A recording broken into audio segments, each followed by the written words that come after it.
Fatal fatua watamua mai Samoa ile neifu ya so au simel fafonga. E tatalalo ia ile so le fono falta usanga masa ni ile kale siaso fitu o le toea fio mai misiona Samoa ila lovaya.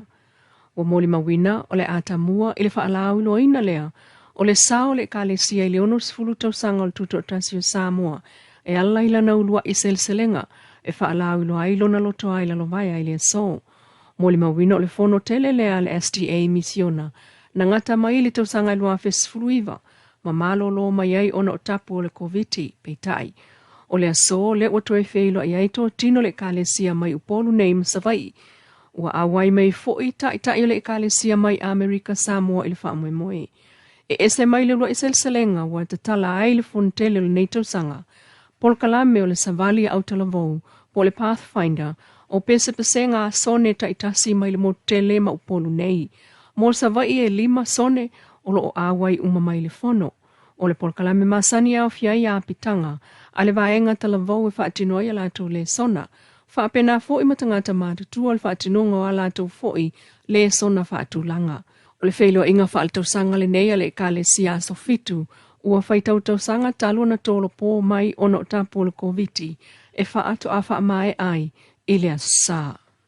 Wa moli mawina le toe ngalue ina nei o le malaiva alele whangali I ma le whaamoe toe tatala I se taimila tamai. Na sauno ai le fionga le minister o ngā luenga tele mamlaiva alele le fionga olo a forfeitiva ai. I se tātou whaatala noa ngā taluai o le mana onga le nā o le mata ngā luenga ina ia toe tatala whangali. E le ngata ina whaafai fia I feo inga I le vau Amerika Samoa ma Samoa nei. Ai o tupe maua mai va alele tau nuu whaapena foi I le au whai pisinisi o wha o ngā ina le malaiva alele. E o le au ka pinga penga.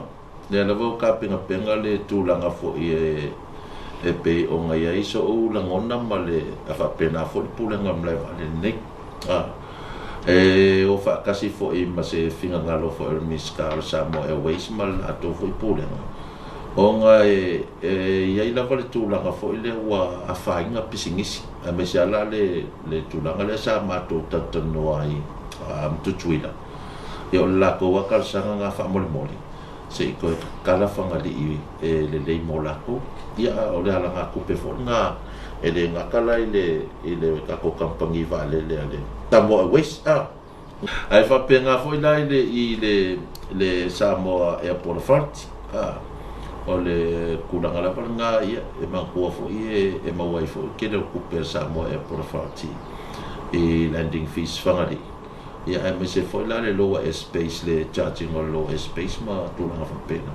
Taimine e whaitau miliona tala ni isi tupe whaalu le matanga luenga. Ina ia mwhai ai ona toe tino mai le malaiva alele I whangali.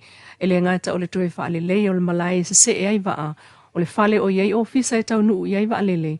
Malona tūlanga I ausia tūla whono whaalsoifua maloloina. Ai o le saunga le mu, ai o pisini se e whai le tautua maasani, mō malaiva alele whaale vau malo. O le tausanga talua I sa fuafua le pulenga o mlaiva alele e toe tatala ai whangali I peitai. Na wha solo mai lava la asanga e toe anga wa ai ona tatala. E ui ina sa la ngā fo ini whai tionga mai le tu o ngai ele malo. E le o toe saunga le mu o na tūlau ele ni wa ai whangali. Peitai o sau noa olo. Na mafua o na tapu nial mlaiva alele ona o le tūlanga tau yawa noa o tūlau ele ai wa ai malai. O le tatala ai o le mlaiva alele I whangali I o le isi fo ile nā vaenga. O tā pena ngā Samoa mua na tali ngā malo I whono a tai o malo tau pulenga I le tausanga fau.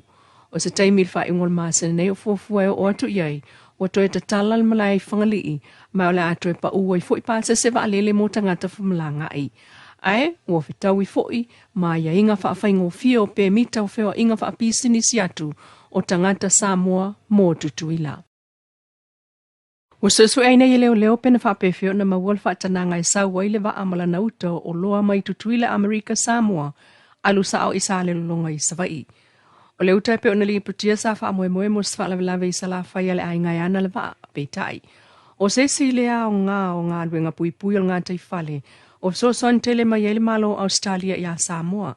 Lea mawhaia I masini le vaenga o leo ngā taifale I matautu e ola lua sulfai tu launa mata I tu o ngā sami umo Samoa ma waa o lato uia whaasoli tu la fono.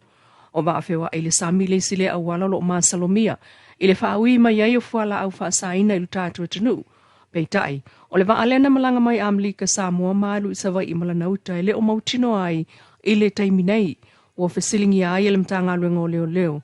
Le whaatinonga o pepa na afuai o na sopo ia mai o ngā Sami o Samoa. Taiminei o lo o iei puipuinga i tutui lama manua.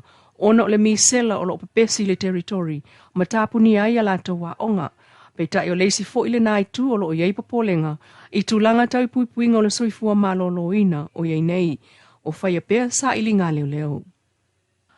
E walu maasina al whasalanga whawhale puipui o toloa semi leo tau pālisi. Masamata itai. I lona so tanga le soli ngā tu la fono.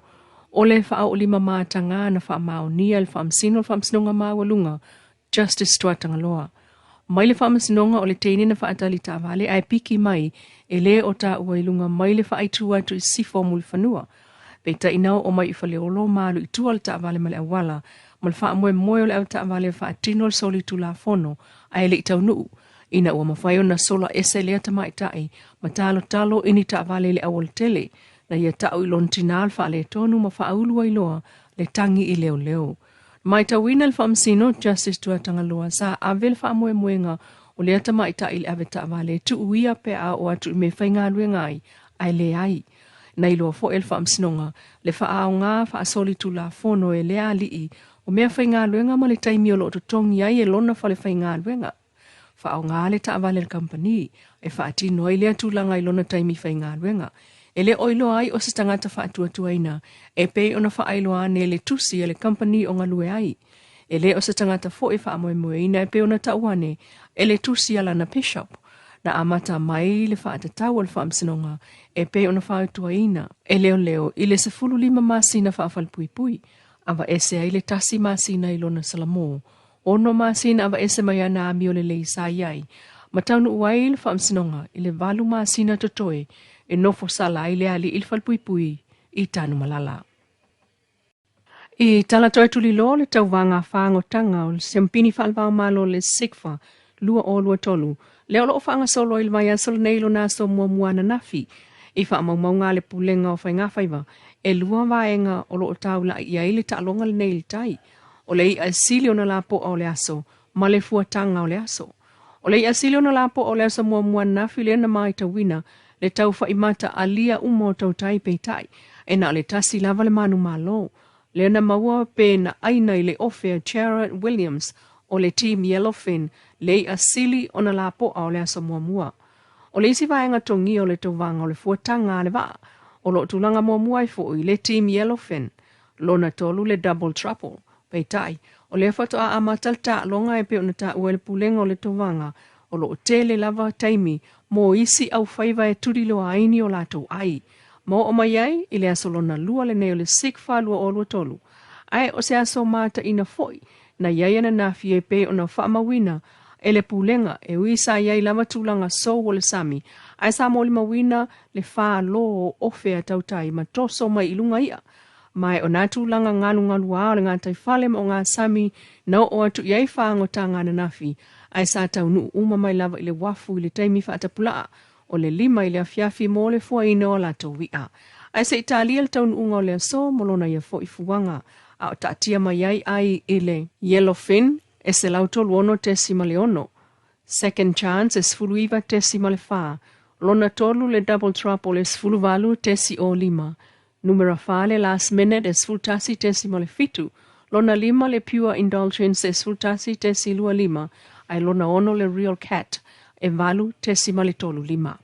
O watamua na mai Samoa le nei tu la manuia tolu mangol nei fo iaso.